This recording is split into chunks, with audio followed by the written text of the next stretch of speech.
Jeg tror at dette er et produkt som vil revolusjonere litt isolasjonsindustrien, med de egenskapene dette produktet har.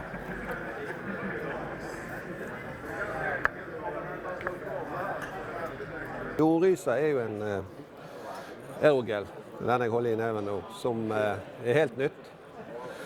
Det er en veldig støvredusert aerogel.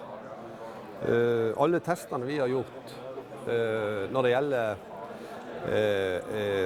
termiske tester, så har det vist at det har en fantastisk evne. Helt på linje med de kjente aerogelene. Denne har vi bare for å vise at vi dypper i vann når vi tar det opp igjen, og det er like tørt. Vi bare dypper den ned i vann og tar det opp igjen. Det er jo ikke en dråpe som har festet seg på det. Det er jo viktig at ikke det trekker vann og bidrar til korrosjon hvis det skulle være feil i overflatebehandlingen. Det er et stort fremsteg å ha et støvredusert produkt. Det er hovedsaken faktisk med dette produktet.